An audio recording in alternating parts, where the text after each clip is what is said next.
ओम ज्ञानतिमिरन्धस्य ज्ञानाञ्जनशलाकया चक्षुरुन्मिलितं येन तस्मै श्रीगुरवे नमः। नमो विष्णुपदाय कृष्णपृष्ठाय भूतले श्रीमते भक्तिवेदान्त स्वामिनिति नामिने। नमस्ते सारस्वते देवे गौरवाणी प्रचारिणे निर्विशेष शून्यवादी पाश्चात्य देशतारिणे। जय श्री कृष्ण चैतन्य प्रभु नित्यानंद श्री अद्वैत गदाधर शिवासादि गौर भक्तवृंद। हरे कृष्णा कृष्ण कृष्ण हरे हरे, हरे राम राम राम हरे हरे। श्री गुरु चरण पद्म केवल भक्ति सद्मा, बंदो मोहि सावधान मते, जहर प्रसादी भाई भव तोरिया जाय। कृष्ण प्राप्ति होय जहाँ होय ते, कृष्ण प्राप्ति होय जहाँ होय ते। गुरुमुख पद्म चित्त कोरिया क्या, आर ना कोरि हो मने आशा। श्री गुरु चरण ऐसे उत्तम गति, जे प्रसाद पूरे सर्व आशा, जे प्रसाद पूरे सर्व आशा। चक्षुदान दिलो जय जन्मे जन्मे प्रभु से, दिव्य ज्ञान हृदय प्रकाशित, दिव्य ज्ञान हृदय प्रकाशित। प्रेम भक्ति जहाँ होते, अविद्या विनाश जाते, वेदे गाय जहाँ चरित, वेदे गाय जहाँ चरित। श्री गुरु करुणा सिंधु अनंत नारे बंधु, लोकनाथ लोके रचित, लोकनाथ लोके रचित। हा प्रभु करो दया, देहो मोर पद छाया। हा प्रभु करो दया, देहो मोर पद छाया। एबे जश घुषुक त्रिभुवन, एबे जश घुषुक त्रिभुवन। श्रील प्रभुपाद पतित पावन, जय गुरुदेव नारायण शरण। प्रभुपदाय प्रभुपदाय प्रभुपदाय जय प्रभुपदाय, जय जय प्रभुपाद प्रभुपाद प्रभुपाद, जय जय प्रभुपाद।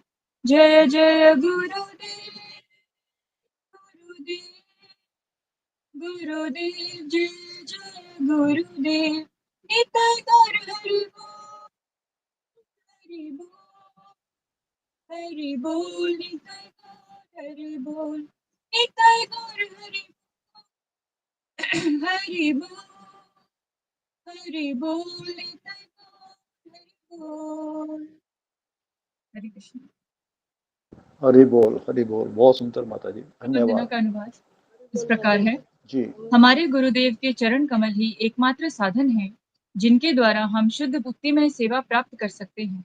मैं उनके चरण कमलों में अत्यंत भक्ति एवं श्रद्धा पूर्वक नतमस्तक होता हूँ।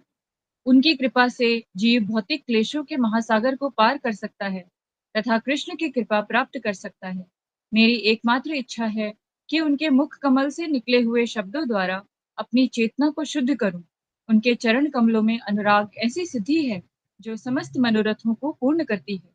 वे मेरी बंद आंखों को खोलते हैं तथा मेरे हृदय में दिव्य ज्ञान भरते हैं। जन्म जन्मांतरों से वे मेरे प्रभु हैं। वे प्रेमा भक्ति प्रदान करते हैं और अविद्या का नाश करते हैं। वैदिक शास्त्र उनके चरित्र का गान करते हैं।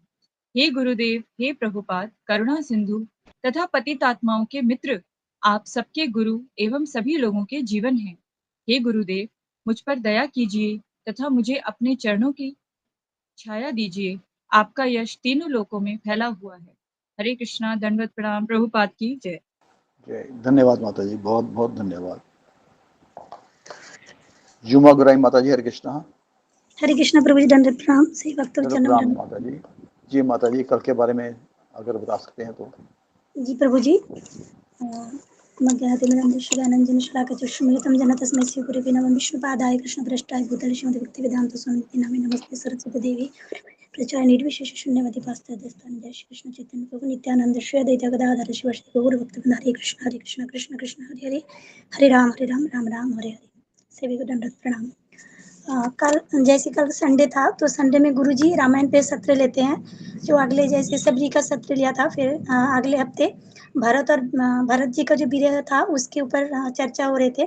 और गुरुजी आगे कह रहे थे कि और अभी हमें प्रभुपाद की लीलामृत से भी गुरुजी पढ़ाएंगे। तो ये रामायण सत्र खत्म होने के बाद लीलामृत के बारे में गुरुजी बताएंगे। और जैसे कल था भरत जी और हनुमान, जो भरत जी का जो विरह था और राम जी आने वाले हैं, तो इसके बारे में गुरुजी बता रहे थे। तो भरत जी को जब हनुमान जी देखने गए थे, तो भरत जी उनकी बहुत ही जीर्ण दुबले पतले उनके शरीर हो गए थे, बड़ी सुख से, और वो कुश के आसन पे सो रहे थे। और उनकी बहुत ही माने बहुत ही माने रूखा सूखा जीवन जी रहे थे। और अपने विरह पे वो सिर्फ राम नाम जप रहे थे। और गुरुजी इसके बारे में चर्चा हो रहे थे। और गुरुजी एक कल भजन लिया था, सिरूप मंजरी पद ये मोर संपद ये मोर भजन पूजना। तो ये सभी भजन लिया था गुरुजी। और एक बार बता रहे थे कि ये भजन हम सभी को आना चाहिए, हमें रोज ही ये भजन करना चाहिए। और जो कल के क्लास में हुआ था कि भरत जी को जब हनुमान देखने गए थे, तो भरत जी निरंतर राम नाम जप कर रहे थे। और उनकी आंखों से क्रमशः जो प्रेम अश्रु निकल रहे थे, अनर्गल उनकी आंखों से अश्रुपात हो रहे थे।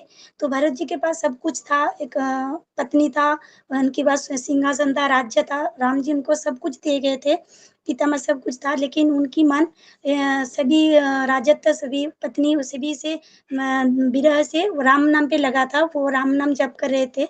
तो और उनकी आंखों में जो अश्रु था वो प्रेम अश्रु था। वो उनकी आंखों में अश्रु लेकर वो राम नाम की राह देख रहे थे कि राम राम राम राम क्रमागत तो वो जप रहे थे। तो एक बच्चे, एक पत्नी, उनकी आंखों में आंसू होते हैं। तो गुरुजी इसमें प्रश्न करते हैं कि वो आंसू क्या है, वो प्रेम आंसू है या उन्हें प्रेम आंसू नहीं कहा जाता है।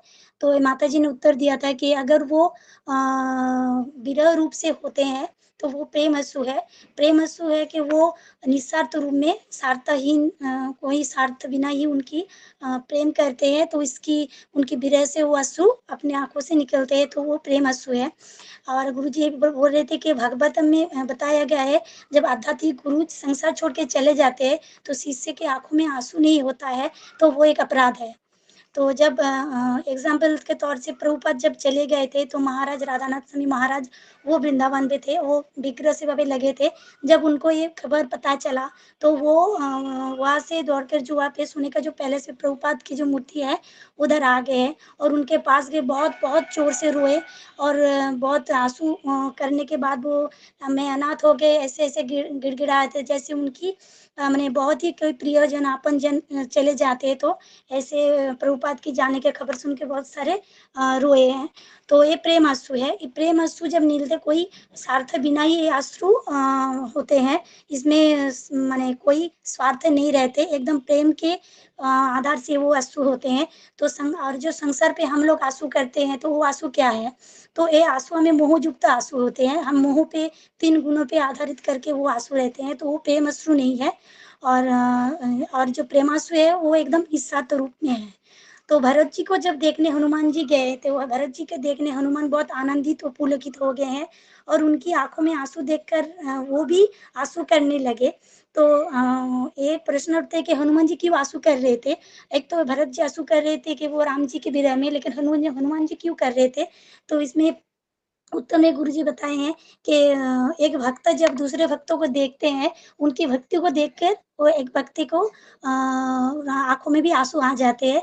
तो भरत जी जब राम की भक्ति में देखकर आँसू कर रहे थे, उनकी भक्ति को देखकर हनुमान जी भी आँसू कर रहे थे। तो ये भक्ति के माने ऐसे गुरुजी बोल रहे थे कि एक भक्त का सार्थकता यही है कि हमें भक्त की संगति पे रहकर भक्ति को देखना है, उनकी संगति में भगवान की सेवा करना है, ना कि हमें भगवान की सेवा करना है। और हमें भगवत धाम भक्त की संगति में प्राप्त होते हैं। और जो इधर का हमें एक भक्त का मरना या जीना भक्त की संगति पे ही होते हैं। तो ये हमें सर्वदा भक्त की संगति पे रहना चाहिए। तो हनुमान जी जब भरत जी के पास आए हैं, तो अपनी कुटुंब, अपने प्रियजन श्री राम आ गए हैं, यही खबर सुनाने गए थे।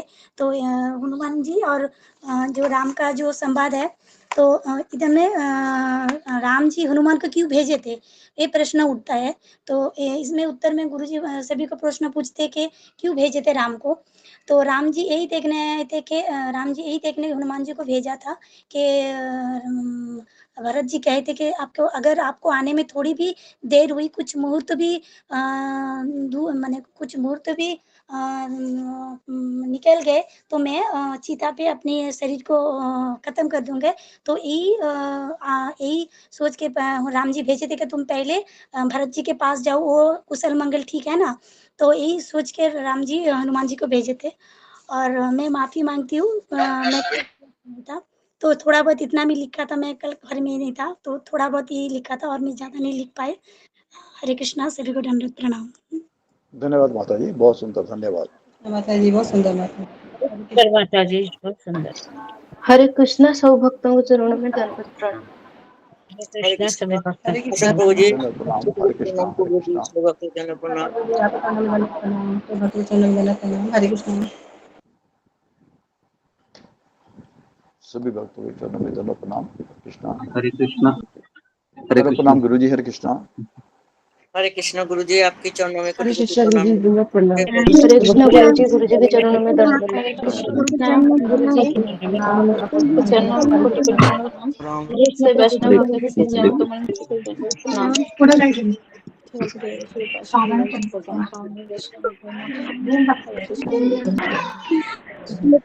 हरे कृष्ण। हरे कृष्णा।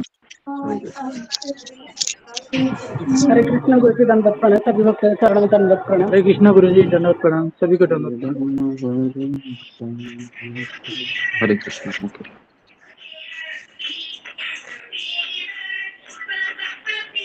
ओम अज्ञानतिमिरान्धस्य, कुछ कहना है अशोक चावला प्रभु? कुछ अनाउंसमेंट है? बस गुरु जी, यात्रा के संबंध में भी है अभी तक तो अनाउंसमेंट, पर अभी लोग नहीं आए ज्यादा, बाद ओके, में करें ज्यादा बेटर रहेगा। ठीक है। ओम अज्ञानतिमिरान्धस्य ज्ञानाञ्जनशलाकया चक्षुरुन्मीलितं येन तस्मै श्रीगुरुवे नमः। नमो विष्णुपदाय कृष्णप्रेष्ठाय भूतले श्रीमते भक्तिवेदान्त स्वामिनिति नामिने। नमस्ते सरस्वती देवे गौरवाणी प्रचारिणे निर्विशेष शून्यवादी पाश्चात्य देश तारिणे।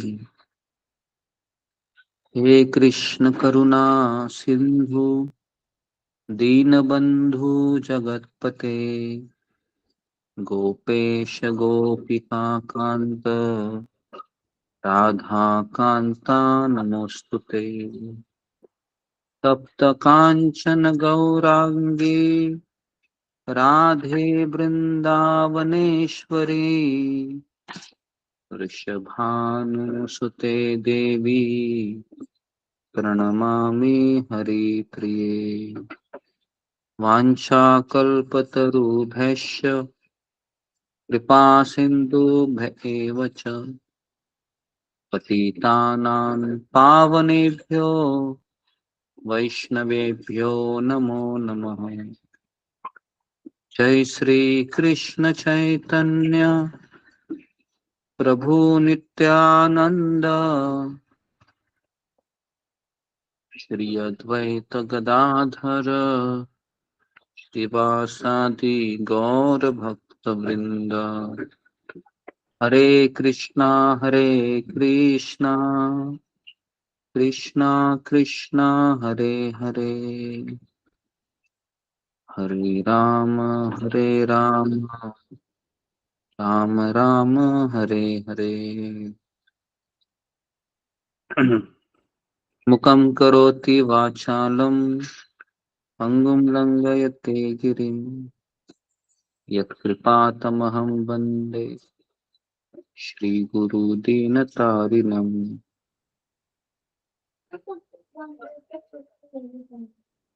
तो हम आगे बढ़ते हैं।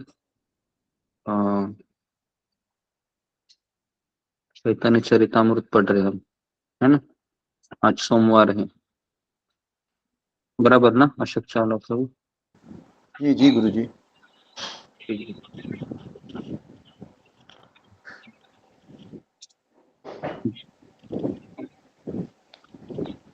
जय जय श्री चैतन्य जय नित्यानंद, जय अद्वैत चंद्र जय गौर भक्त वृंद। जय जय श्री चैतन्य जय नित्यानंद, जय अद्वैत चंद्र जय गौर भक्त वृंद। जय जय श्री चैतन्य जय नित्यानंद, जय अद्वैत चंद्र जय गौर भक्त वृंद। हरे कृष्णा कृष्णा कृष्णा हरे हरे, हरे राम राम राम हरे हरे। हरे कृष्णा कृष्णा कृष्णा हरे हरे, हरे राम राम राम हरे हरे। हरे कृष्णा कृष्णा कृष्णा हरे हरे, हरे राम राम राम हरे हरे। हरे कृष्णा कृष्णा कृष्णा हरे हरे, हरे राम राम राम हरे हरे। जी हरे कृष्णा, सारे भक्तों का स्वागत है चैतन्य चरितामृत कक्षा में। हरे कृष्ण प्रभु जी, सर्वप्रथम दंडवत प्रणाम। जी तो हम आगे बढ़ते हैं। अशोक चावला प्रभु, कौन सा श्लोक शुरू था हमारा? गुरु जी अध्याय 3 का 60 नंबर था। अध्याय 60। ओके।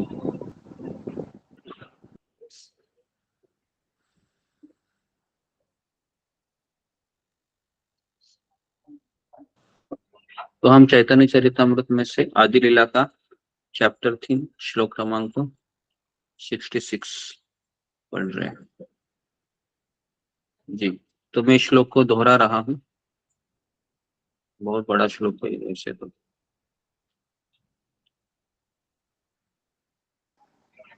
60 करना था गुरु जी। 60 है, ओके 60। जी हरे कृष्ण गुरु जी, मेरा कैमरा ऑन नहीं हो रहा है गुरु जी। हाँ, सब लोग अपने कैमरा को ऑन रखिए, है ना। आपका कैमरा जैसे ऑफ होगा, अशोक चावला प्रभु आपको ये सेवा है तो आप उनको रिमूव कीजिए, क्योंकि एक ऐसी आदत अभी बनती जा रही है, बीमारी हो रही है ये, कि काफी लोग इसका फायदा उठा रहे हैं गलत, और फिर है ना, ऐसा नहीं होना चाहिए। सब लोग कैमरा ऑन रखना चाहिए। हाँ। जीवेर कल्मष तमो नाश करी बारे, अंग उपांग नाम नान अस्त्र धारे। जीवेर कल्मष तमो नाश करी बारे, अंग उपांग नाम नाना अस्त्र धारे जीवेर कल्मष तमो नाश करिबारे अंग उपांग नाम नाना अस्त्र धारे। जी, तो इसको अगर कोई पढ़ना चाहता है तो अशोक साहब मैंने आपको भेजा है, आप थोड़ा सा ग्रुप में वो भेज दीजिए श्लोक का। जी, जिसको श्लोक का पढ़ना है वो कृपया करके इस श्लोक को। अशोक चावला को मिला आपको? मैंने आपको भेजा है क्योंकि मुझे एक्सेस नहीं है, अलग मोबाइल है अभी। कल रात भर बारिश थी, लाइट ही नहीं थी, अभी कहाँ लाइट आई है।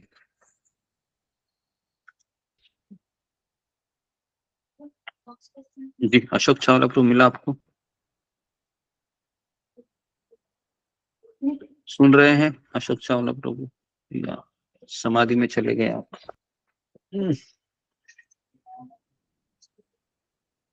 गुरु जी सुन रहा हूँ, इसी हाँ। फोन में आया ना, अब इसे जरा मैं दूसरे फोन पे कर रहा हूँ आपको भेजता अच्छा हूँ मैं। हाँ, तो उसमें आप देखिए, मैंने आपके पास मेरे 2 नंबर हैं तो मैंने भेज दिया, नहीं तो फिर 1 मिनट मैं फिर आध्यात्मिक ग्रुप में देखता हूँ, कोशिश करता हूँ भेजने नहीं, की। मैं भेज रहा हूँ गुरु जी। हाँ हाँ, भेज दीजिए जरा। और किसी को पढ़ना है पढ़ सकते हैं, इंग्लिश में है थोड़ा सा।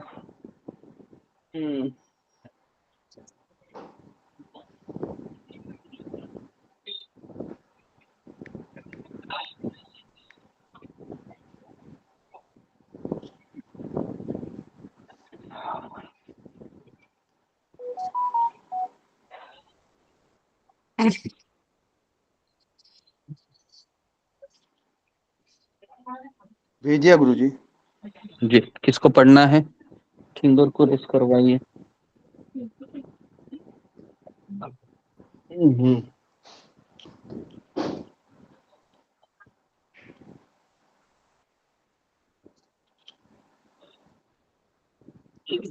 किसी को नहीं किसी ने पढ़ना है हैंड रेज नहीं किया, किसी ने हैंड रेज नहीं किया गुरु जी। आप पढ़िए फिर।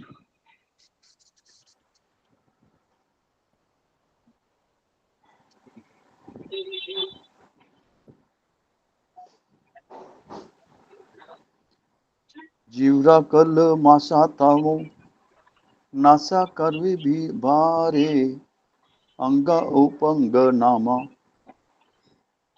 नानो अस्त्र सहारे। जी, ओके, ठीक है, तो मैं इसको पढ़ता हूँ।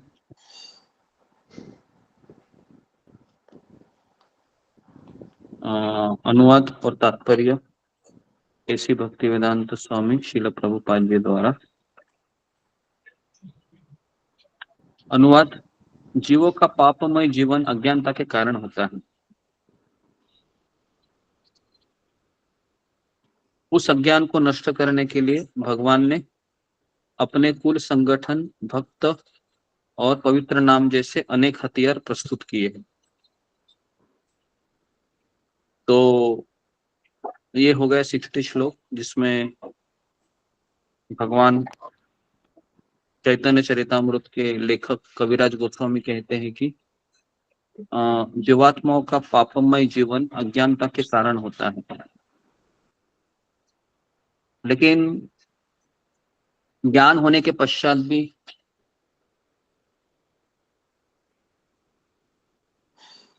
अगर पाप हो रहे हैं तो उसका क्या कारण है? फिंगर को रेज कीजिए। हाँ, मेरा सवाल सबको समझ में आया कि पाप का कारण अज्ञानता है, लेकिन ज्ञान प्राप्त होने के बाद भी अगर पाप हो रहे हैं तो उसका कारण क्या है? ये सवाल है। आवाज आ रहा है मेरा अशोक चावला को? जी जी गुरु जी। आ रहा है तो जरा फिंगर को रेज कीजिए सब लोग।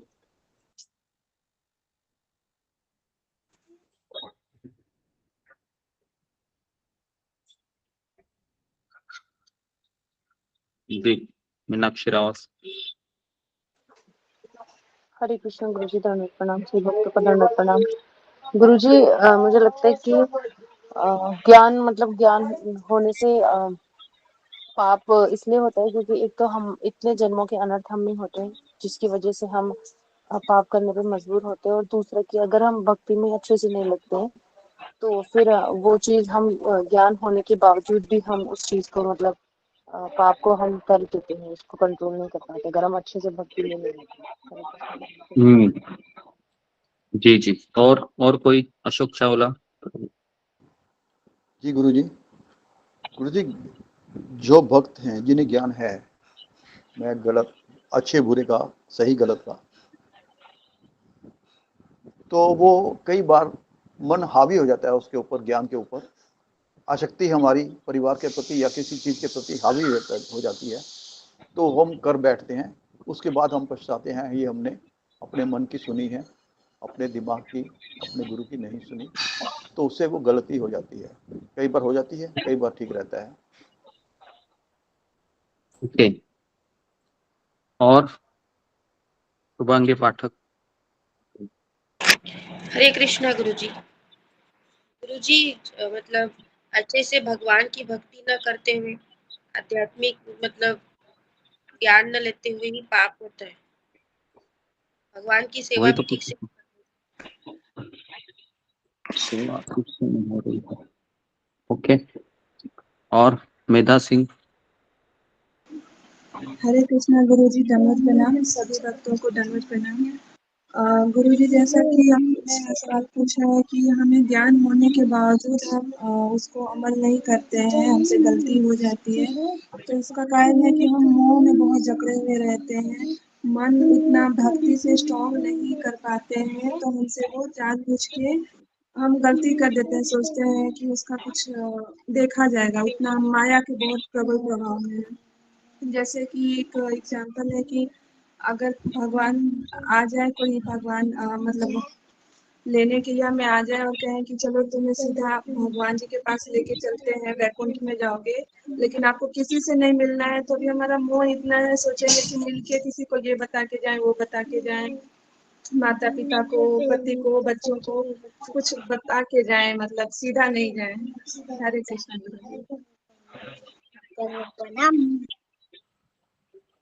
ओके। अरुणा यादव। हरे कृष्णा गुरुजी, दंडवत प्रणाम। सभी भक्तों को दंडवत प्रणाम। गुरुजी, हमें ज्ञान होता है लेकिन इंद्रिय तृप्ति के कारण वो सही फैसला नहीं ले पाते हैं। मतलब वो सोचते हैं कि अगर हम सही गलत में करेंगे तो वो इंद्रिय तृप्ति नहीं कर पाएंगे, इसलिए शायद वो सही ज्ञान का उपयोग नहीं करते। ओके। प्रीति अग्रवाल। हरे कृष्ण गुरुजी, दंडवत प्रणाम। गुरुजी, अगर हमारा दृढ़ निश्चय नहीं है, गुरु के प्रति शरणागति नहीं है, और अगर हम मन के अधीन है, तो हम ज्ञान होते हुए भी पाप करेंगे।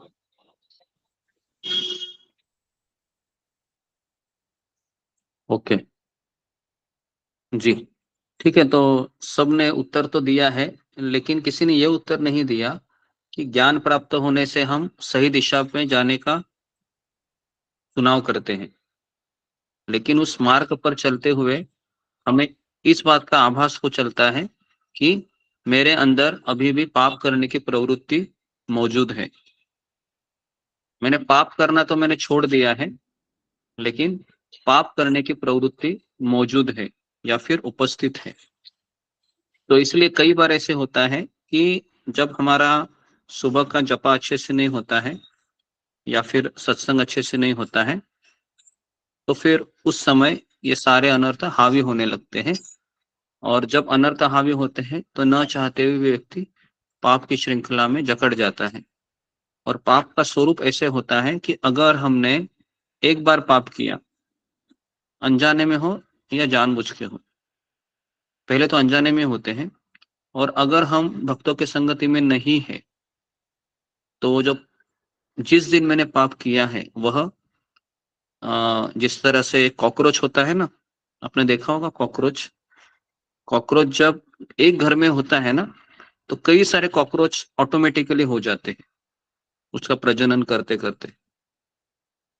ठीक उसी प्रकार से जब एक पाप हमसे हो जाता है और अगर हम भक्तों के संगति में नहीं है तो इसकी गारंटी है कि फिर पाप की श्रृंखला बढ़ती जाएगी। जैसे कॉकरोच से 100 कॉकरोच फिर जन्म होते हैं, और फिर एक पाप से अगर मैंने 10 पाप किए और फिर 10 पाप से फिर हमारे में ये कॉन्फिडेंस आता है, छोड़ दो ना, ऐसे ही चलते रहने का भी किसने देखा है। तो धीरे धीरे हमारी श्रद्धा भी टूटने लगती है और गिल्ट की भावना भी पूरी तरीके से खत्म हो जाती है।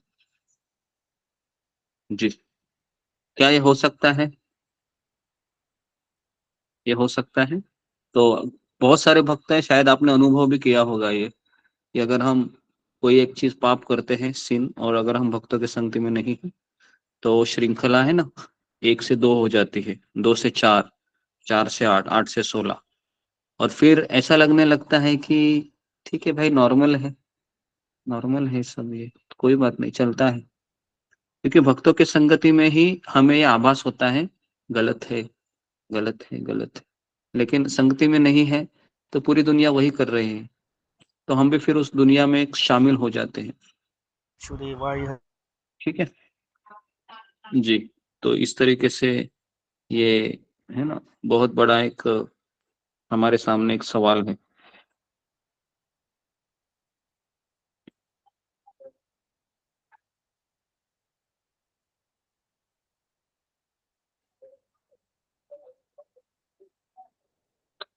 ओके, इसमें किसी को सवाल है जो इस कथन को मैंने अभी आपके सामने रखा? सब लोग अग्री करते हैं इसको?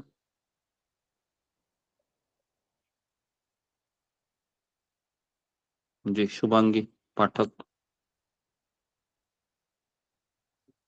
कुछ कहना है आपको? नहीं गुरुजी, आपने बोला ना कि समझ में आया कि उसको बोल, उसके लिए फिंगर। ओके जी, आगे बढ़ते हैं।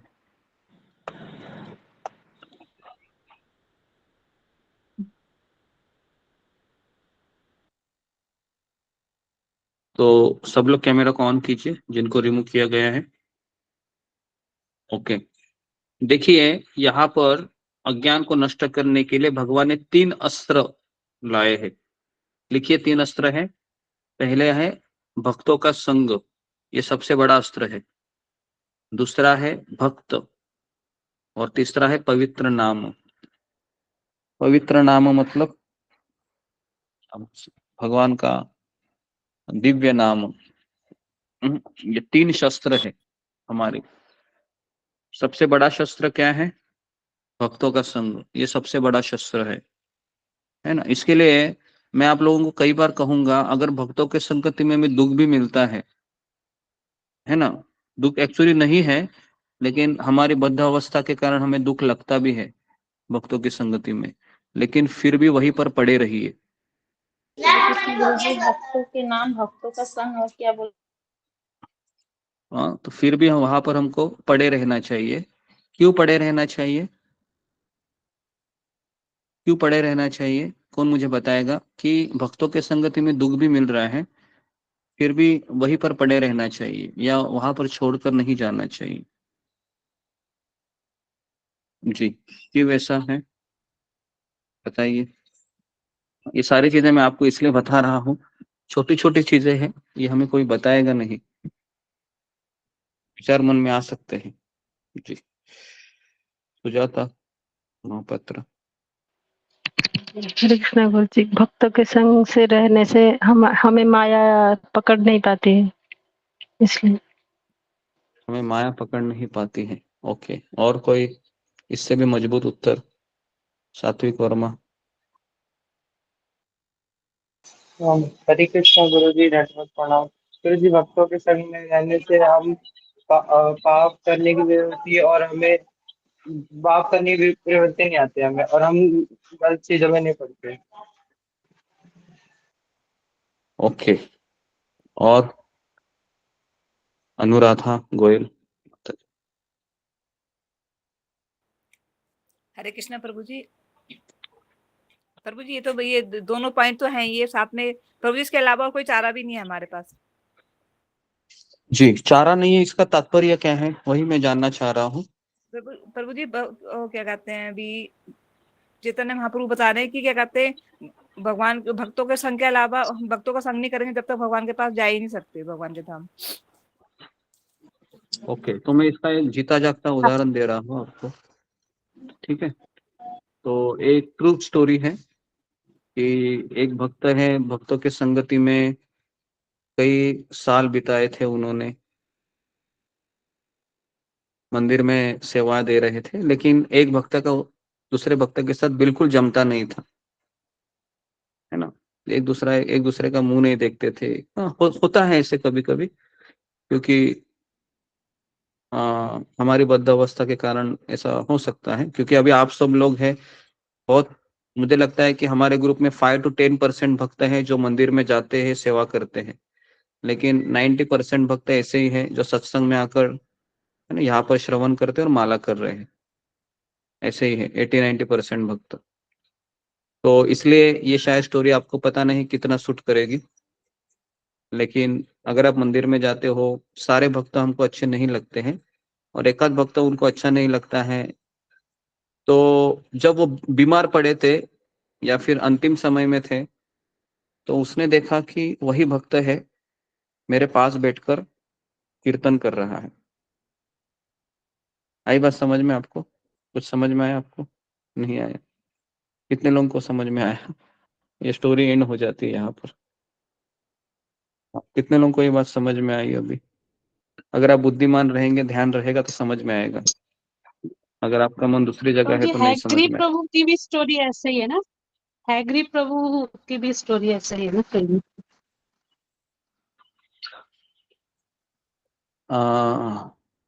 हैग्री प्रभु की स्टोरी ऐसे नहीं है, उनके वो तो आध्यात्मिक गुरु का उनके ऊपर कृपा था, तो उनका स्टोरी ऐसे नहीं है। हाँ, मतलब उन्होंने यहाँ छोड़ पर दिया हम था तो देखते हैं वो कि फिर वो भटक गए थे उसके। हाँ, वो छोड़ दिया था वो बात अलग है, लेकिन वो उन्होंने किसी भक्त का अपराध के कारण नहीं छोड़ा था। उन्होंने अपनी जो अनर्थ के कारण उनको छोड़ना पड़ा। उन्होंने किसका अपराध नहीं किया था, उनको भक्त लोग तो अच्छे ही लगते थे। तो हयग्रीव प्रभु का स्टोरी इसमें नहीं आएगा। तो हाँ, तो मैं आपको ये कह रहा हूँ कि भक्त कितना भी बुरा हो, मैं वापस कह रहा हूँ कि भक्त बहुत गुस्से वाला है क्यों ना हो, या फिर आपको हमेशा आपकी कमियों को क्यों नहीं दिखा रहा हो, लेकिन फिर भी जब हमें अंतिम समय होगा ना, तो हमें उसी भक्त की जरूरत होगी। क्योंकि हमारे घर वाले क्या अंतिम समय में हरिनाम करते हुए करेंगे क्या? बोलो, करेंगे हमारे घर वाले अंतिम समय में हरिनाम?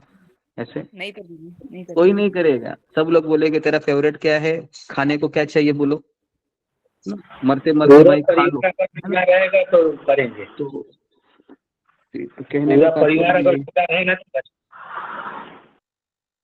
जी जी, ओके।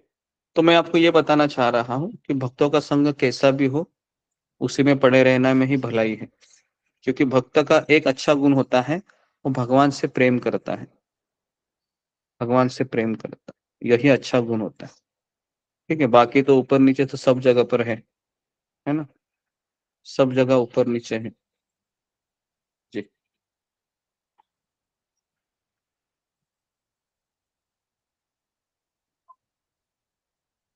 जी, नेक्स्ट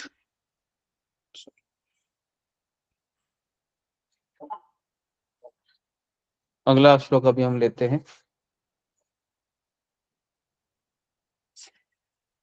अगला श्लोक है 61। भक्तिर विरोधी कर्म धर ताहार कल्मष नाम से महात्तमः। The greatest ignorance consists of activities, whether religious or irreligious, that are opposed to devotional service. They are to be known as sin, kalmash.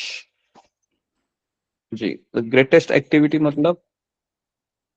मतलब ऐसे कार्य, है ना, जो अज्ञानता, सबसे बड़े अज्ञानता उन कार्यों से है, चाहे वे धार्मिक हो या अधार्मिक, भक्ति सेवा के विरुद्ध है, उन्हें पाप कहा जाता है।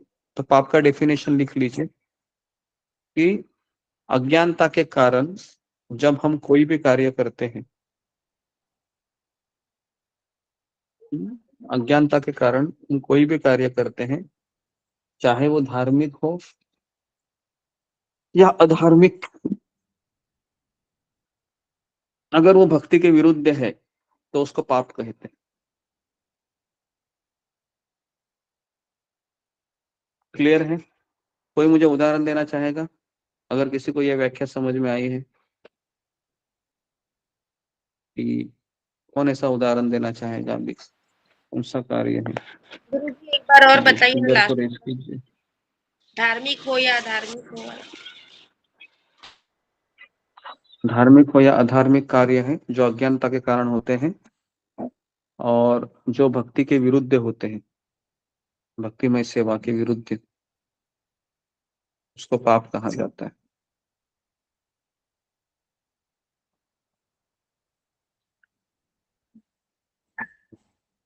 जी, कोई किसी को उदाहरण याद आ रहा है? जी, रंजना माता जी। हरे कृष्णा प्रभु जी, आपके चरणों में कठोर दंडवत प्रणाम, सभी को दंडवत प्रणाम। प्रभु जी देखो, हम धर्म का कार्य तो बहुत सारे करते हैं। जैसे मतलब कोई गरीब आदमी भीख मांग रहा है और यदि हम उसको पैसे दे रहे हैं और वो उसका गलत दुरुपयोग कर रहा है, जैसे कुछ भी वो गलत चीजें खा रहा है, तो वो मतलब वो पापी का मतलब होगा। जैसे उसका मतलब फल हमको भी लगेगा और वो तो कर ही रहा है उसका, तो वो चीज़ तो सही नहीं होती। मतलब आपको जब किसी को दान भी देना है, किसी को यदि किसी का अच्छा भी करना है, तो हमें वैसे ही इंसान को करना चाहिए जो उसके योग्य हो। जैसे मतलब हर किसी ओके, को करना चाहिए। हरे कृष्ण। जी जी, तो ये भी उदाहरण आ सकता है कि किसको दान देना है पता नहीं है और अज्ञानता के कारण हम किसको भी दान दिया, उससे वो तंबाकू खा लिया, तो फिर वो भी भक्तिमय कार्य के विरुद्ध होता है, उसको भी पाप कहा जाता है। श्लोक क्रमांक 62। बहुतुली हरि बोली प्रेम दृष्ट छाया, करिया कलमष नाश प्रेमेत भाषया। Rising his arms, chanting the holy name and looking upon all with deep love, he drive away all sin and flood everyone with love of God. तो यहाँ पर कविराज गोस्वामी कह रहे हैं कि चैतन्य महाप्रभु अपनी भुजाएं उठाकर भगवान के नाम का कीर्तन करते हुए सभी को गहरे प्रेम से देखते हुए सभी पापों को दूर कर देते हैं और सभी को भगवान के प्रेम से आप्लावित कर देते हैं। तो केवल दृष्टि मात्र से भगवान ये कार्य करते थे। तो कैसे हम इसको समझ पाएंगे कि रामायण में भगवान राम ने किसके ऊपर ऐसे दृष्टि डाली थी जिससे कुछ हो रहा होने लगा? कोई किसी को याद आ रहा है? फिंगर को रेस कीजिए। दृष्टि डालने से क्या होता है? कुछ होता है? नहीं याद आ रहा है आपको? रामायण में जटायु के ऊपर। ऐसे मत बोलिए, फिंगर को रेस कीजिए। जी, जटायु के ऊपर नहीं था पहली बात तो। किसके ऊपर प्रभु राम ने दृष्टि डाली थी? रीना सिंह। हरे कृष्णा राम गुरुदेव से यूट्यूब चैनल का गुरुदेव, कल ही आपने बताया था, जो मुझे याद है, वो कैकेयी माता के ऊपर दृष्टि डाली थी उन्होंने, जो वहां से लौटे थे, वन से लौटे और कैकेयी माता जी के ऊपर दृष्टि डाली थी और साथ में अयोध्या वासियों के ऊपर दृष्टि डाली थी, जो है जो वहां से वन से वापस आए थे। हरे कृष्णा। जी जी, ये दृष्टि डाली थी जी। लेकिन और एक ऐसी दृष्टि डाली थी जिससे कुछ और चीज हो चुकी थी। जी, विनोद बिहारी। हरे कृष्ण गुरुजी, दंडवत प्रणाम। गुरुजी, गाय में गौ माता के ऊपर जिसमें कि उनके स्तन से दूध। ये कहाँ पर लीला तुमने देखा राम जी ने गाय के ऊपर दृष्टि डाली? आपने काल मैंने कल वो ये नहीं कहा था, मैंने ये कहा था कि राम जी को देखकर गाय है वह, है ना, गाय को दूध बहने लगी। वो चीज अलग है। और मैं जो सोच रहा हूँ कि राम जी ने दृष्टि डाली थी, चलो मैं आपको हिंट देता हूँ फिर। हिंट हिंट है कि वो समय था जब राम रावण का युद्ध होने जा रहा था, उस समय प्रभु रामचंद्र ने दृष्टि डाली थी। अब किसी को याद आ रहा है?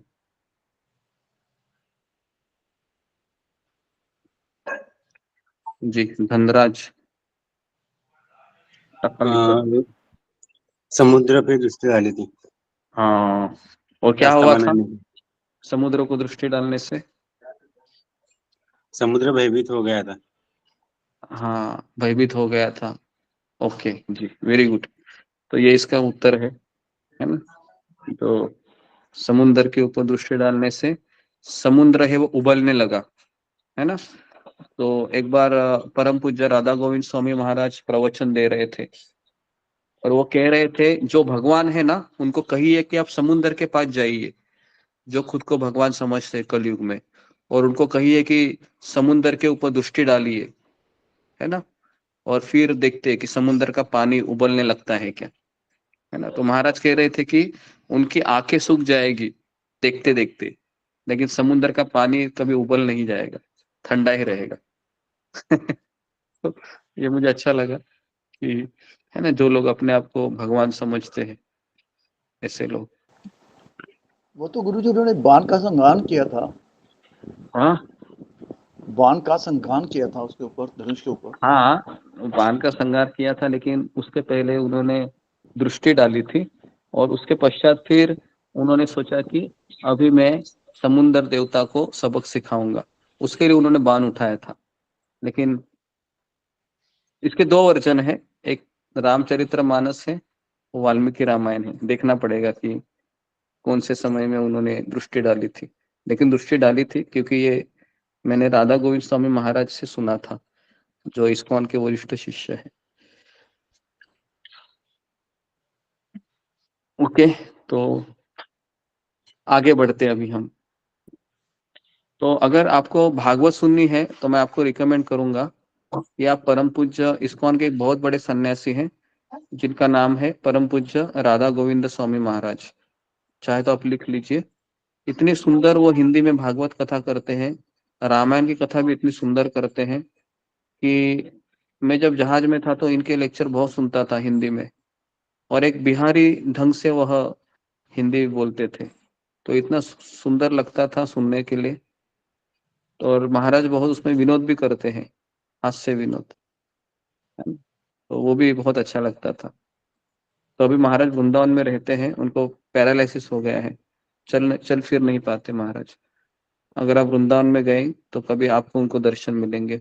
स्वयं परम पूज्य राधानाथ स्वामी महाराज कह रहे थे एक बार कि मैं अगर हिंदी भाषा सीखना चाहूंगा, उसके लिए जिसके लिए अगर मैं परम पूज्य राधा गोविंद स्वामी महाराज के हिंदी के प्रवचन सुन सकूं, तो राधानाथ स्वामी महाराज ने भी एक बार ये कहा था, है ना? तो इतना सुंदर प्रवचन करते परम पूज्य राधा गोविंद स्वामी महाराज। तो कभी आपको अवसर मिला तो आप सुनिए, यूट्यूब में अवेलेबल है। आगे बढ़ते हैं, श्लोक क्रमांक 63।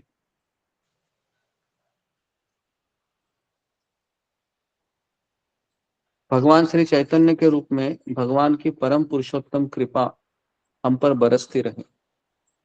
उनकी मुस्कुराती हुई दृष्टि संसार के सभी शोकों को तुरंत दूर कर देती है, तथा उनके शब्द ही भक्ति की शुभ लताओं को अपने पत्ते फैलाकर सजीव कर देते हैं। उनके चरण कमलों की शरण लेने से भगवान के प्रति दिव्य प्रेम तुरंत जागरूक होता है। जी, तो इस तरीके से यहाँ पर चैतन्य महाप्रभु की कृपा के बारे में बताया गया।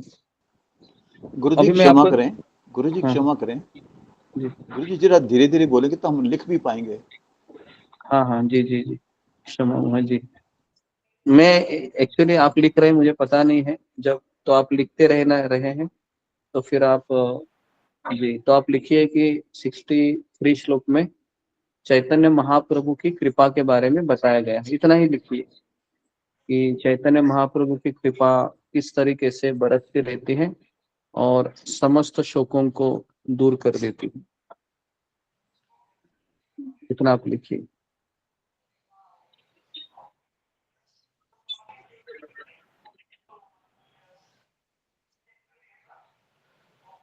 कृपा बरसती रहे। तो अभी मेरा यहाँ पर एक सवाल है कि कृपा बरसती रहे, इसका तात्पर्य क्या है? क्या कृपा भगवान की हमेशा बरसती रहती है या कभी कभी बरसती रहती है? कैसे हम इसको देखेंगे भगवान की कृपा को? बहुत इंपॉर्टेंट क्वेश्चन है ये भी। फिंगर को रेस कीजिए। हाँ, अभी कीजिए।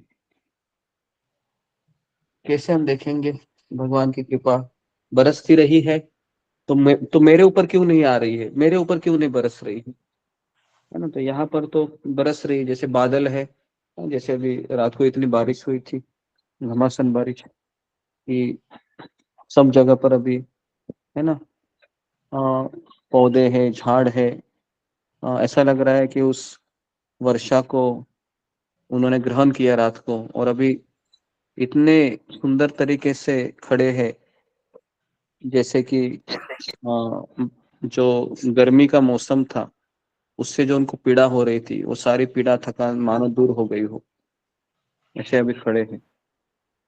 तो सवाल यहाँ पर वही है। जी बताइए मीना कुमारी। हरे कृष्णा गुरुदेव, दंडवत प्रणाम। हरे कृष्णा सही भक्तों को नमः। गुरुदेव, भगवान चैतन्य महाप्रभु की कृपा जो है हमें इस रूप में देखना चाहिए कि आज भी जो है जो मतलब भक्तगण है वो कीर्तन करते हुए, जप करते हुए, और उनके मुख से जो है हमारे कानों में हरि नाम आता है, श्रीमद् भागवतम कथा आती है, श्रीमद् भगवत गीता की कथा आती है, और सारी अपने दोषों के बारे में पता चलता है। बार बार हम सावधान होते हैं और धीरे गिरते पड़ते जो है भक्ति में आगे बढ़ते हैं। इस रूप में देखना चाहिए, गुरु के रूप में देखना चाहिए। और हमारे श्री रूपा जी साक्षात जो है कृपा कृष्ण कृष्ण कृपा मूर्ति है, इसलिए उन्हें कहा गया है। क्षमा करिएगा गुरुदेव। हरे कृष्ण। जी, मेरा सवाल थोड़ा सा अलग है कि भगवान की कृपा बरस रही है 24 घंटा, लेकिन मुझ पे क्यों नहीं बरस रही है? क्यों नहीं बरस रही मुझ पे? इसका उत्तर देना है। या फिर क्या भगवान की कृपा 24 घंटा बरसती है, कभी कभी बरसती है, ये भी बताना है। ठीक, धनराज टकालीकर। प्रणाम गुरु जी। भगवान की कृपा सब पर बरसती रहती है, लेकिन मनुष्य को समझ नहीं आता कि भगवान की कृपा हम पर है क्या नहीं, अज्ञान के कारण। सभी ओके, मनुष्य से भगवान प्रेम करते हैं। जी जी, ओके। तो भगवान की कृपा 24 घंटा बरसती है। जी, तो अभी बरस रही है तो मेरे ऊपर क्यों नहीं बरस रही है, ये सवाल है फिर। आप पे भी बरस रही कृपा प्रभु जी। बरस रही है आपके ऊपर, बहुत अच्छी बात है। जी, ओके। नेक्स्ट। जी, रीना पानी। प्रणाम गुरुजी। गुरुजी मेरे कर्म के ऊपर निर्भर करती है, मैं कैसे कर्म कर रही हूँ। वापस कहो। मेरे कर्म के ऊपर निर्भर करती है कि मेरे ऊपर जो ठाकुर जी का आशीर्वाद है या नहीं। अच्छे कर्म करे तो। ओके, कर्म के ऊपर। जी जी, ये भी एक हरे अच्छा कृष्ण। उत्तर है। 50% उत्तर मैं इसको स्वीकार करता हूँ। लेकिन और भी सटीक उत्तर हम आ, इसमें देख सकते हैं। जी, नेक्स्ट। शिवानी बिष्ट कहाँ गई थी? हरे कृष्णा प्रभु जी, दंडवत प्रणाम। सभी भक्तों को दंडवत प्रणाम। सॉरी प्रभु जी। प्रभु जी, मेरा आंसर ये है कि भगवान की कृपा हम सब पे बरसती है, सब पे मतलब खाना पानी और हवा सबको भगवान इक्वली दे रहे हैं। और दूसरा भक्तों पे बरस रही है सत्संग के माध्यम से। पर हम लोग भगवान की कृपा, हमें पता नहीं चलता कि भगवान की कृपा हम पे हमेशा बरस रही है, क्योंकि हम अलग तरीके से बरसाना चाहते हैं कृपा, हम अलग तरीके से चाहते हैं कि बरसे। इसलिए जब बरसती है भगवान की कृपा तो हमें पता नहीं चलता कि बरस रही है। जी, अलग तरीके से बरसती है, पता नहीं चलता। जी, और वैशाली तट। हरे कृष्ण गुरु जी, दंडवत प्रणाम। सभी भक्तों को दंडवत प्रणाम।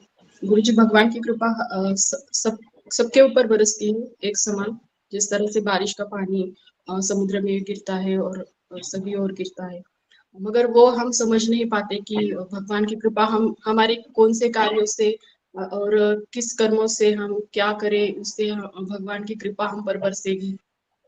शायद ये हमें हमें हमारे गुरु और भक्तों की प्रसन्नता से ये हम पर कृपा बरसेगी और हमारे गुरु ही बता सकते हैं हम कौन से कार्य करें जो भगवान की कृपा हम पर बरसे। ओके, हरे कृष्ण। नेक्स्ट अनुराधा गोयल। हरे कृष्णा प्रभु जी।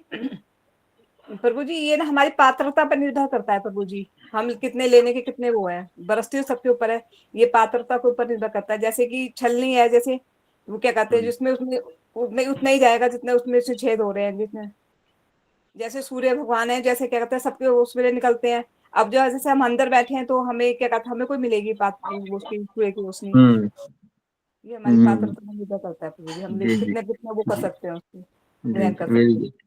जी, ये सही उत्तर है जो अनुराधा माता जी ने दिया।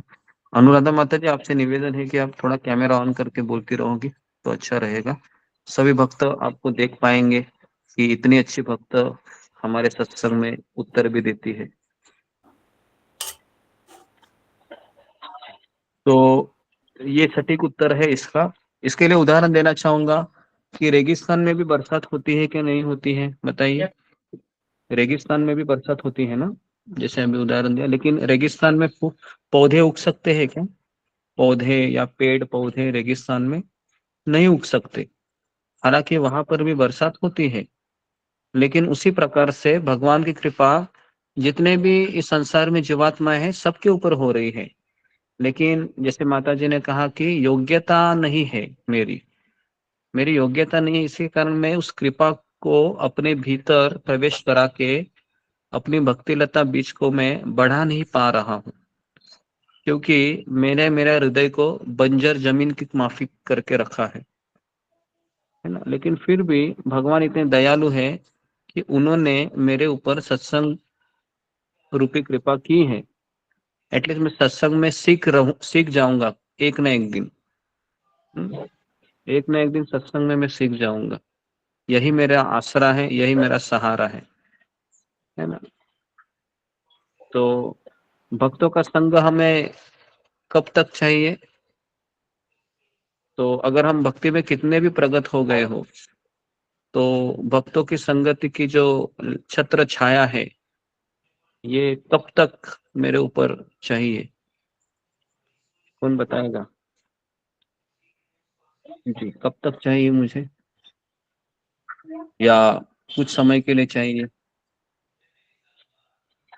जी, सुमिता सिन्हा।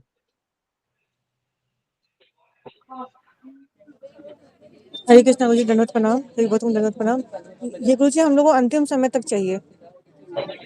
अंतिम समय तक चाहिए, जी वेरी गुड। अंतिम समय तक चाहिए हमें भगवान की छत्र छाया। क्यों चाहिए अंतिम समय तक हमें? कौन सा ऐसा उदाहरण है जिसके पास भक्तों का संग नहीं था लेकिन बहुत अच्छा भक्त थे वो शुरुआत में, लेकिन भक्तों का संग छूट गया, फिर वह माया में चले गए? कौन से ऐसे उदाहरण आपको याद आ रहे हैं? फिंगर को रेज कीजिए, अभी कीजिए। गिरीव प्रभु जी। जी जी जी, आप फिंगर को रेज कीजिए। हयग्रीव प्रभु है। हयग्रीव प्रभु का केस अलग है, भक्तों का संग छोड़ने में विवश हो गए। जी बताइए अरुणा यादव। हरे कृष्ण गुरु जी, दंडवत प्रणाम। गुरु जी अजामिल उनको भक्तों का भक्त अच्छे थे लेकिन उनको भक्तों का संग नहीं मिला था, इसके लिए वो माया में चले गए थे।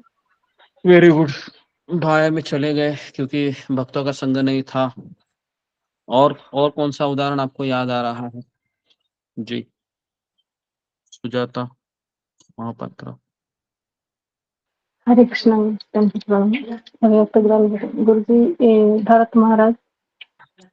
हाँ, भरत महाराज का एक उदाहरण है जो भाव स्तर पर थे, है ना, आंखों से अश्रु आते थे उनके, लेकिन भूल गए फिर भगवान को।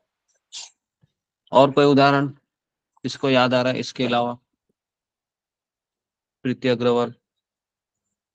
गुरुजी, शौबरी मुनि और विश्वामित्र का भी उदाहरण हो सकता है इसमें, क्योंकि वो नहीं, अकेले ही कर रहे थे तपस्या विश्वामित्र भक्तों मुनि के है, संग पे। ये योगी थे, सौबरी मुनि भी योगी थे, तो ये भक्त नहीं थे। भक्त के केस में जिसने भक्तों का संगति छोड़ दिया है और वह वापस अभक्त बन गया। ठीक है, 2 उदाहरण आपको याद आ रहे हैं? ठीक है, तो इन 2 उदाहरण को फिर हम सोचते हैं। ठीक है, आगे बढ़ते हैं अभी हम। अगला श्लोक लेते हैं, श्लोक क्रमांक 64।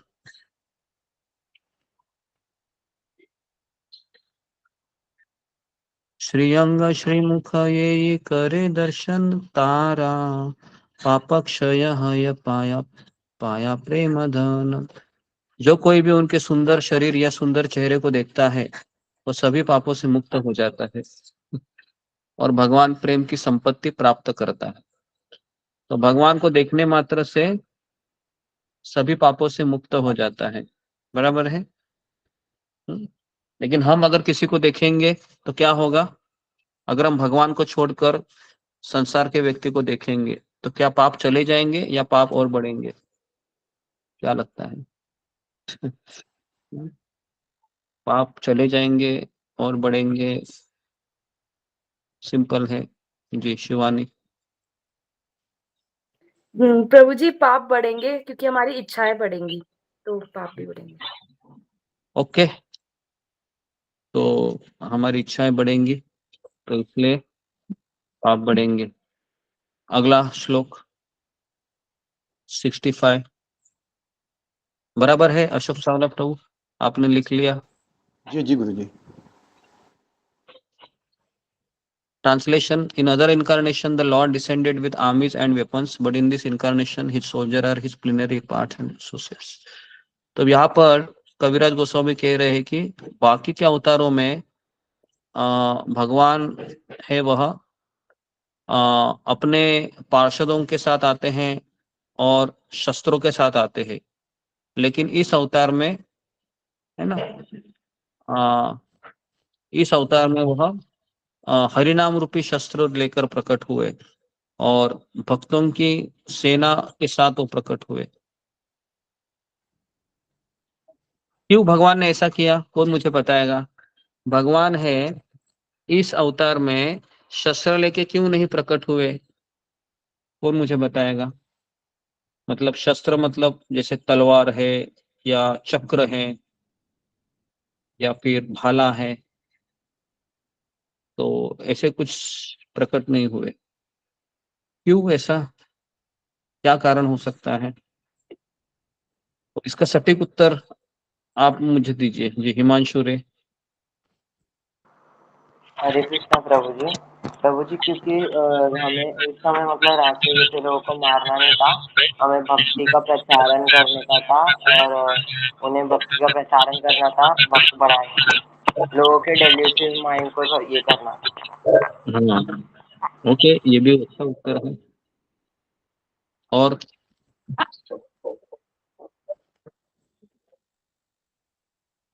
रीना रानी।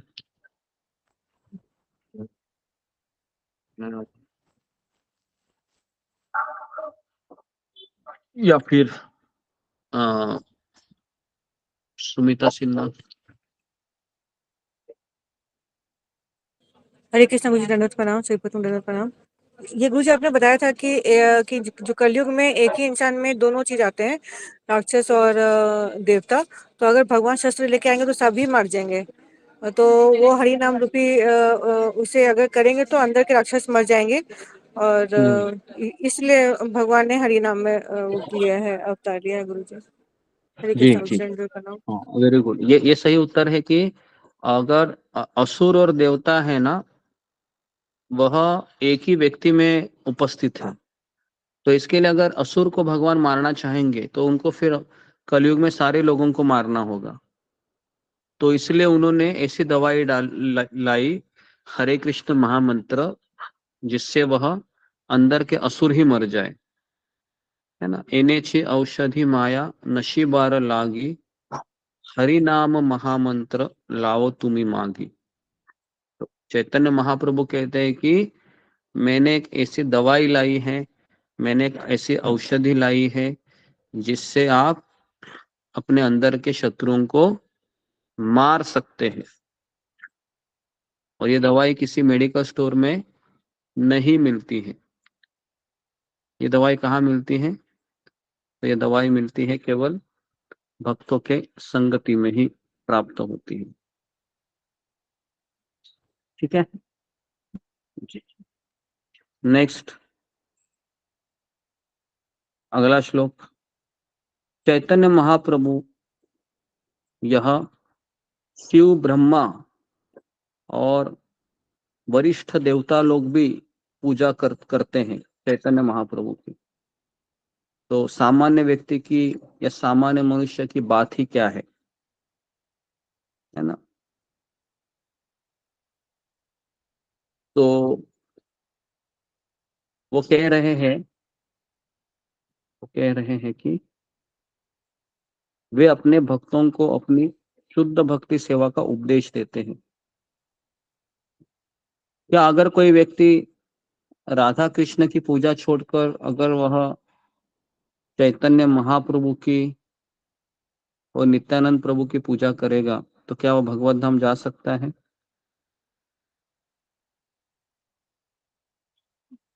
क्या आपका उत्तर है इसमें?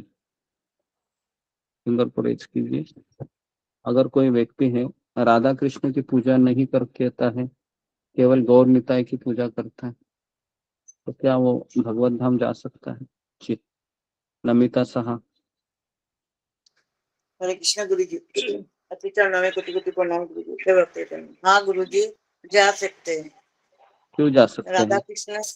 कृष्ण ही तो चैतन्य महाप्रभु है ना। जी, ओके, वेरी गुड। तो चैतन्य महाप्रभु ये राधा कृष्ण का ही संयुक्त स्वरूप है ना, बराबर है। तो हम भजन गाते हैं ना, राधा कृष्ण प्राण मोर युगल किशोर। वही नरोत्तम दास ठाकुर ये भी भजन लिखते हैं, गौरांग बोलिते हबे पुलक शरीर, हरि हरि बोलिते नयने बबे नीर। तो हमारे सारे आचार्य चैतन्य महाप्रभु के भी भजन गाते हैं और राधा कृष्ण के भी भजन गाते हैं।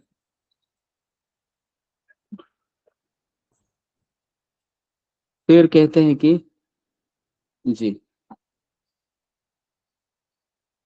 अभी 67, उनके पूर्ण अंग और सहयोगी अपने विशिष्ट कर्तव्य के रूप में शस्त्रों का कार्य करते हैं। कृपया मुझसे अंग शब्द का दूसरा अर्थ सुनिए। तो यहाँ पर एक शब्द आया है अंग उपांग। अंग उपांग अस्त्र करे स्वकार्य साधना, अंग शब्देर अर्थ आरा शुन दिया। तो 68 में कहा गया है कि अंग शब्द का अर्थ है according to the evidence of the revealed scripture, कि प्रकट शास्त्रों के प्रमाण के अनुसार शरीर के अंग को भाग भी कहा जाता है। अंग को भाग मतलब एक पार्ट शरीर का एक हिस्सा बताया जाता है, बराबर है। 69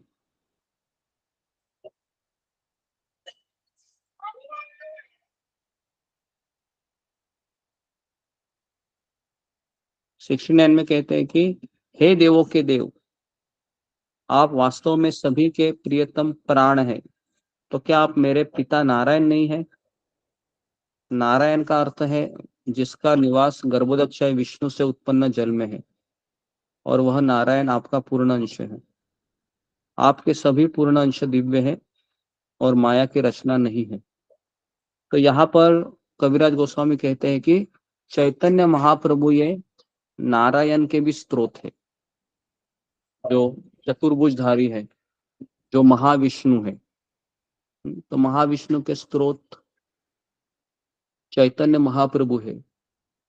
तो इसलिए चैतन्य महाप्रभु ये अवतार नहीं है, हमेशा याद रखिए। चैतन्य महाप्रभु ये अवतारी है। अवतारी मतलब जिससे अवतार प्रकट होते हैं।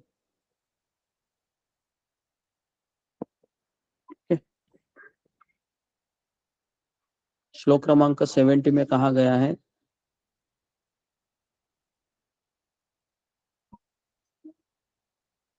कि सबके हृदय में व्याप्त नारायण का स्वरूप तथा जो महाविष्णु, गर्भोदक्षाय विष्णु और क्षीरोदक्षाय विष्णु, इनका स्वरूप आपका ही पूर्ण अंश है। तो वही चीज बता रहे हैं कि तीनों विष्णु के स्रोत आप हैं।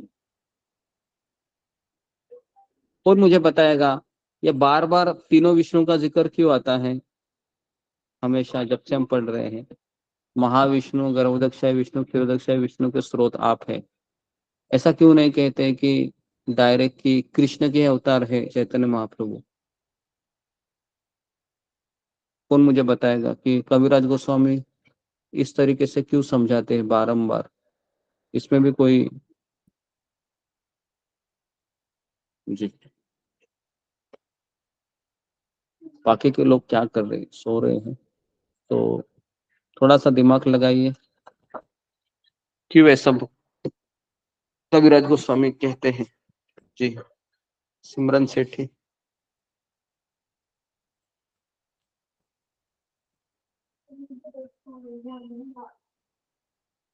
नेक्स्ट सुनील झा।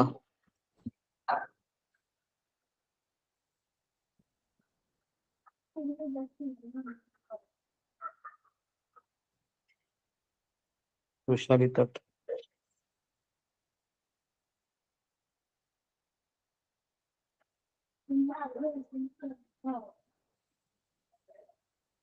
ममिता साहा। नहीं गुरुजी, भूल से हैंडरेज हो गया गुरुजी। ओके वैशाली तट। हरे कृष्ण गुरुजी, दंडवत प्रणाम। गुरुजी शायद भगवान चैतन्य महाप्रभु जी की महानता है ये बताने के लिए वो बताते होंगे कि भगवान चैतन्य महाप्रभु स्वयं कृष्ण है और वो अवतारी है। ये हो सकता है। ये बता रहे हैं अवतारी है, अवतार नहीं है। ओके पहली बात तो हमको ये समझना चाहिए कि हम जब भगवान की महानता को हम जब देखते हैं ना, तो भगवान के प्रति हमारा आदर और बढ़ जाता है। तो जब हम सोचते हैं कि चैतन्य महाप्रभु अवतार है, तो हमें लगता है कि हाँ भाई और भी काफी अवतार है, तो वैसे ही एक अवतार। लेकिन जब कविराज गोस्वामी कहते हैं कि ये अलग अवतार है, ये महाविष्णु जिनसे अनंत कोटि ब्रह्मांड निकलते हैं, उनके भी स्रोत है, तो फिर पता चलता है कि बाप रे ये कोई महान अवतार है, या फिर स्वयं कृष्ण है एक्चुअली, है ना। कृष्ण स्वयं कृष्ण चैतन्य महाप्रभु बनते हैं, है ना। जिस तरीके से एक होता है कि पिताजी है घर में, है ना, वह कभी कभी पैंट शर्ट पहनकर अपने दफ्तर जाते हैं, वो अलग उनका स्वरूप है पैंट शर्ट पहन के। लेकिन एक ऐसा उनका एक शरीर है, जैसे पिताजी हो घर का मेन मेंबर, वह कपड़े नहीं बदल रहे। क्या बदल रहे हैं? वो व्यक्ति वही है, वो भाव बदल रहे हैं। समझ में आ रहा है आपको? मैं आपको उदाहरण देकर बता रहा हूँ। घर का मेन व्यक्ति है, कपड़े बदलकर दफ्तर जाना मतलब नारायण स्वरूप हो गया भगवान का। लेकिन वही घर का व्यक्ति कपड़े वही रख रहा है, लेकिन वह अपना भाव बदल रहा है ना। तो भाव क्या है? औदार्य। औदार्य मतलब उदारता, कि है ना, कि किसी की जात पात न देखकर कृष्ण का वितरण करना। तो इसके लिए औदार्य भाव कहा जाता है, औदार्य चैतन्य।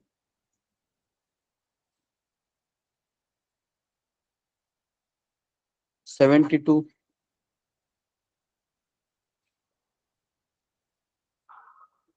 जी 72 में कहा गया है कि अद्वैत प्रभु और नित्यानंद प्रभु दोनों ही भगवान चैतन्य महाप्रभु के अंश हैं। इस प्रकार वे उनके शरीर के अंग हैं।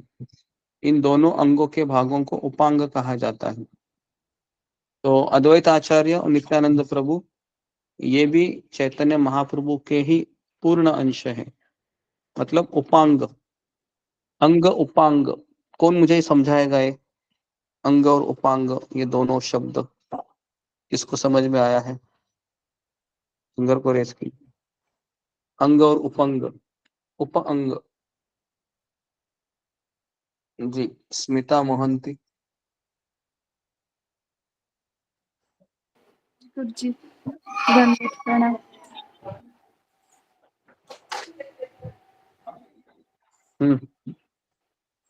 बताइए। भगवान का अंग का एक अंश है। आवाज बहुत आ रहा है। उनको उत्पान जी जी जी।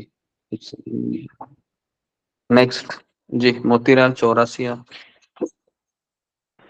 हरे कृष्ण प्रभु जी दंडवत प्रणाम। जैसे हाथ में 5 उंगलियां हैं, अगर एक उंगली और हो गया 6 उंगली हो तो जो 6वां उंगली हो वो उपांग कहलाता है। अच्छा, ऐसा भी है। ठीक है, ठीक है। आपके 5 उंगलियां हैं, एक उंगली एक्स्ट्रा आ गई तो उपांग कहते हैं। जी, अच्छा प्रयास किया आपने। और सुजाता महापात्र। हरे कृष्णा गुरु जी दंडवत प्रणाम। सभी भक्तों को दंडवत प्रणाम।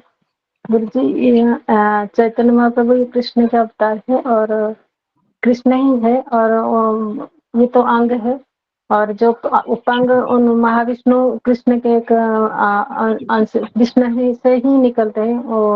और शंकर शरीर का भाग जी का उदाहरण देकर बताना है। शरीर, अंग और उपांग। जी, अशोक चावला। जी गुरुजी। गुरुजी, अंग मतलब जैसे हमारा हाथ है, एक हाथ है, वो वही काम कर सकता है जो उसका है। उपांग मतलब जो हर एक जो सारे शरीर का काम, एक अंग सारे शरीर का काम हो सकता है, एक अंग दूसरे अंग का काम कर सकता है। जैसे कृष्ण भगवान जी कहते हैं उनका एक अंग हर एक काम कर सकता था। शरीर का उदाहरण दीजिए ना। शरीर का एक अंग है उपांग, मतलब उपांग मतलब क्या हुआ फिर? एक उपांग अंग का मतलब जो मतलब एक अंग सारे शरीर का काम करता है, सारे दूसरे अंगों का भी काम कर सकता है। दूसरे अंगों का भी काम कर सकता है। ओके, नहीं समझ में आया मुझे। जैसे गीता में लिखा हुआ है गुरु जी कि भगवान का एक कोई हमारी तरह अंग नहीं होते, उनके अंग दिव्य होते हैं, जो एक अंग दूसरे का भी हर एक पूरा शरीर का काम कर सकता है। जैसे हमारा कान है, काम सुनने का काम करते हैं, अलग एक अंग हो गया इसका। जी जी, समझ में आया मुझे। मतलब आपका ऐसा कहना है कि आँख सुनने का भी काम कर सकती है। जी जी जी जी, ऐसा आपको कहना है, ठीक है। ओके, नेक्स्ट पूजा डिमरी। हरे कृष्णा गुरु जी दंडवत प्रणाम। सभी भक्तों को दंडवत प्रणाम। गुरु जी, यहाँ पे जैसे मुझे समझ में आ रहा है, अंग और उपांग का मतलब जैसे हाथ हमारे शरीर का एक अंग है और इसी अंग के अंग कहला सकते हैं, जैसे उंगलियां हैं। उंगलियां इस हाथ के अंदर और छोटे छोटे अंग हो गए। जैसे चेहरा है, मुंह हमारा चेहरा है, तो चेहरा हमारे शरीर का हिस्सा है, अंग है। और इस चेहरे के अंदर आंखें हैं, नाक है, मुंह है, मुंह के अंदर भी दूसरे अंग है, वो उपांग हो गए। तो जैसे भगवान का जो विस्तार है महाविष्णु, उन्हीं के ही स्वरूप हैं जो हमारे ये अद्वैत आचार्य जो है। ये मुझे समझ में आया। जी, ओके। और धनराज अकालिकर। गुरु जी प्रणाम। जैसे विष्णुदेव के नाभि से ब्रह्मादेव निकले, विष्णुदेव अंग है तो उपांग ब्रह्मा जी है। ओके, विष्णु अंग है तो ब्रह्मा जी उपांग है। हाँ बराबर। लेकिन मैं शरीर का उदाहरण देखकर आपको बताना है। अंग उपांग। जी, कृति अग्रवाल। गुरुजी अंग का मतलब तो मतलब पूरे होल बॉडी के पार्ट्स जो ज्वाइंट है जो इजीली हम जिनको मोड़ सकते हैं, जैसे कि हमारी गर्दन हो गई, बाजू हो गई, कलाई हो गई, कोहनी हो गई, घुटने हो गए, ये सब अंग कहलाते हैं। बाकी उपांग जो गुरुजी उनको बोलते जो फेस पे है, जैसे आंखें, भौं, हमारी पुतलियां, पलके, होंठ, दांत, जबड़े, जीभ, हम्म, मुंह, नाक, गाल और ये चिन्ह, ये उपांग, इनको उपांग कहते हैं। ओके, ठीक है। तो सबका यही कहना है, जैसे कि अभी हाथ है, पूजा डिमरी ने कहा, और उंगलियां उपांग है, हाथ अंग है, बराबर है। मेरा शरीर अगर पूरा अंग है तो शरीर के हिस्से है हाथ, पैर, नाक, कान, जीभ, त्वचा, ये उपांग है जो उसी के भीतर है, बराबर है। क्या यही सबको समझ में आ रहा है? फिंगर को रेस कीजिए। सब लोग ऐसा ही समझ रहे हैं? ठीक है, ओके, सब लोग ऐसा ही समझ रहे हैं। अंग उपांग, अंग मतलब मेरा पूरा शरीर, उपांग मतलब मेरे शरीर के छोटे छोटे छोटे छोटे हिस्से, ठीक है, उसको उपांग कहते हैं। ठीक है, तो यहाँ पर फिर अंग अगर कृष्ण है या चैतन्य सहायक महाप्रभु अंग है। को भी उपांग कहते हैं गुरु जी, सहायक अंग को भी उपांग कहते हैं। हाँ, सहायक अंग को भी उपांग कह सकते हैं, हाँ, ये भी हो सकता है, जो उनको सपोर्ट कर रहे हैं, है ना। जैसे जैसे अभी मेरा मुंह है, अगर वो अंग है तो जिह्वा सपोर्ट कर रही है, उसके अंदर की जिह्वा, तो उपांग कह सकते हैं, इस तरीके से, है ना जी। तो जी, तो इसी तरीके से ये अंग और उपांगम, अंग मतलब अगर चैतन्य महाप्रभु अंग है तो उन्हीं के भीतर उपांग है नित्यानंद प्रभु, अद्वैत आचार्य, ठीक है। तो इस तरीके से हम इसको समझ पा रहे हैं, ठीक है। तो यहाँ पर मैं रुकता हूँ। तो हमने 72 श्लोक कवर किए हैं, कल हम 73 से शुरू करते हैं, और मंगलवार बुधवार हम चैतन्य चरितामृत करते हैं, और बुधवार गुरुवार शुक्रवार शनिवार हम भागवत लेते हैं, ठीक है। इतवार के दिन रामायण चल रही है अभी फिलहाल, लेकिन हम रामायण को रिप्लेस करेंगे जल्दी ही प्रभुपाद लीलामृत से। ओके, तो यहाँ पर मैं रुकता हूँ, तो समय हो गया है जी। अशोक चावला प्रभु, कुछ कहना है आपको? जी जी गुरु जी, एक तो अनाउंसमेंट करनी है यात्रा हाँ, के संबंध में। हाँ हाँ,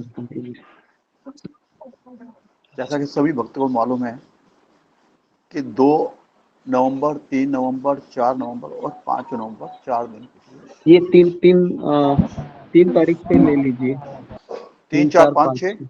हाँ, क्योंकि 1 तारीख को दीपावली है ना, जी तो जी गुरु जी। 1 तारीख को निकलेंगे दीपावली, थोड़ा सा दिया डाल के तो भी अच्छा रहेगा, ऐसा मैं सोच रहा जी हूँ। जी। तो 4 दिन की मायापुर यात्रा निकल रही है, 3 से लेके 6 नवंबर तक, और उसमें मायापुर में परम पूज्य श्री राधानाथ स्वामी महाराज भी पधार रहे हैं, उनके 10,000 शिष्य भी आएंगे। तो जो भक्त जाना चाहें, उनके दर्शन लाभ लेना चाहते हैं, उनके मुखारविंद से प्रवचन सुनना चाहते हैं, गुरु जी का संग करना चाहते हैं, भक्तों का संग करना चाहते हैं, तो मायापुर जाने के लिए कृपया वो मेरे को अपने अपने नाम दे दीजिएगा। मेरे को अभी तक केवल 8-9 लोगों के नाम आए हैं, क्योंकि वहाँ पे अरेंजमेंट करना होता है। इतने लोग जा रहे हैं, हजारों में जा रहे हैं, तो अरेंजमेंट करना है तो पहले से ही करना पड़ेगा, और हमें संख्या मालूम होगी कितने भक्त जा रहे हैं, तभी अरेंजमेंट हो पाएगा। क्योंकि एट ए टाइम अरेंजमेंट नहीं हो पाता, बहुत ज़्यादा भक्त जा रहे हैं तो दिक्कत आती है। तो जो भी भक्त जाना चाहता है, कृपया मेरे को अपना नाम दे दें, अपना भेज दें। हफ्ता में, 1 हफ्ते में डिसाइड कर लें। मैं रोज़ अनाउंसमेंट करता हूँ ताकि सब लोगों के मन में ये ताज़ा रहे कि हमें जिस जाना चाहता है तो इनका दर्शन लाभ ले सकता है परम पूज्य राधानाथ स्वामी महाराज का, और धाम का सत्संग का लाभ ले सकता है। धन्यवाद। हरे कृष्णा। गुरु जी, एक प्रश्न भी था मेरा। हाँ हाँ, बोलिए। गुरु जी, रामायण के संबंध में है, हाँ, कल बता बोलिए। रहे थे एक प्रभु जी कल बता रहे थे हम्म, कि हनुमान जी भी जो चारू दिया गया था, खीर दी गई थी, हम्म, उसमें से अग्निदेव द्वारा प्रकट हुई थी जी, महाराजा दशरथ के उसमें यज्ञ में। हम्म, तो एक बाज सुमित्रा जी का हिस्सा लेके उड़ गया था। कौन? हनुमान जी? हाँ, उससे हनुमान जी नहीं, बाज, एक बाज बांझ उड़ गया था। ओके। खीर का हिस्सा लेके, जो सुमित्रा के खीर का हिस्सा था वो लेके उड़ गया था। जी जी। तो वो फिर दूसरा बाज उसके ऊपर झपटा, हम्म, तो वो हिस्सा गिर गया। तो अग्निदेव ने उसने वायुदेव ने उसे अपने हाथों में ले लिया ओके। और माता अंजना को दिया, क्योंकि अंजना माता भी बड़ी वो पुत्र के लिए प्रार्थना और यज्ञ कर रही थी। तो उसने हिस्से खा लिया, तो उससे हनुमान जी पैदा हुए। जी। और जो फिर दो भक्त का जो एक भाग उसने माता कौशल्या ने, एक कई ने सुमित्रा को दिया था, उससे वो शत्रुघ्न और वो पैदा हुए। ओके। हाँ, ये सही है गुरु जी क्या? जी, इसके लिए तो आपने जहाँ से सुना होगा ना, ये उसका आपको रेफरेंस लाना होगा, क्योंकि मैंने तो वाल्मीकि रामायण भी पढ़ा है, रामचरितमानस में भी ऐसा कुछ नहीं है कि वो जो अग्निदेव लेकर आए थे ना वो खीर, उस खीर में से कोई बांझ लेकर उसको, है ना, उड़ गया था करके। मैंने भी पहली बार सुना है गुरु जी। हाँ, तो इसके लिए ये सब चीजें हम जब सुनते हैं ना, तो हम उनको वही कहते हैं कि आप मुझे शास्त्र का कोई लिखावट कोई बताइए ताकि मैं इस पे विश्वास करूं, है ना। वो पता नहीं कौन सी रामायण पढ़ रहे हैं। वो कौन से रामायण पढ़ रहे हैं वो मुझे भी पता नहीं है, और आप कहाँ से सुन रहे हैं वो भी मुझे पता नहीं। ये प्रभु जी हैं गुरु जी। हाँ। वो उसके नाम हटके प्रभु जी हैं। नाम हटके इस्कॉन के? जी जी। आश्चर्य है। ठीक है, पता नहीं मुझे ये आप उन्हीं को पूछने का ना। टीवी सीरियल में भी यही दिखाया गया है। हाँ, टीवी सीरियल में भी यही दिखाया गया है। टीवी सीरियल थोड़ी ना हम रेफरेंस लेते हैं। टीवी सीरियल में तो ये भी दिखाया जाएगा फिर, है ना, हनुमान जी का अफेयर चल रहा है पार्वती के साथ, ये भी दिखाएंगे वो, उनमें क्या है। तो ये सब चीजें हम टीवी की हम कोट नहीं करते हैं, क्योंकि टीवी वाले एक डायरेक्टर क्या है, मसाला मार देते रहते हैं, है ना। तो इसके लिए हम टीवी को हम प्रमाण नहीं मानते हैं, हम लोग शास्त्र को प्रमाण मानते हैं। तो ठीक है ना, तो हम इस तरीके से काफी लोग कुछ कुछ बोलेंगे, है ना, लेकिन सामान्य व्यक्ति है वह उस पर भरोसा कर लेता है। लेकिन अच्छा हुआ आपने सवाल पूछा, तो ऐसा नहीं है। ठीक है, ओके। तो ओके, समय हो चुका है, 10:30 बज गए हैं, तो मैं यहाँ पर रुकना चाहूंगा। ओके, तो आप सबका बहुत बहुत धन्यवाद। धन्यवाद गुरु जी। हरे कृष्ण। चलो हरे कृष्णा गुरु जी के चरणों में दंडवत प्रणाम। गौतम चरणों में दंडवत प्रणाम। हरे कृष्णा गुरु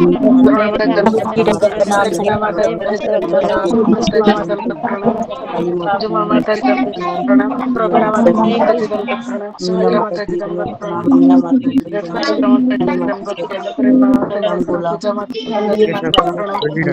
प्रभु जी माता जी को दंडवत। हरे कृष्णा। गुरु जी के चरणों में दंडवत प्रणाम।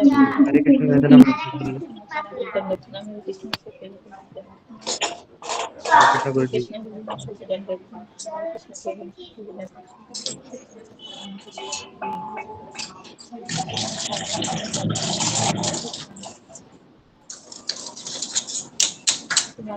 हरे कृष्णा सभी भक्तों को बताता हूँ गुरुदेव के चरणों में। दंडवत प्रणाम, सभी भक्तों को चरणों में दंडवत प्रणाम।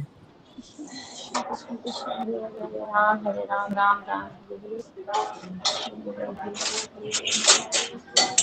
हरे।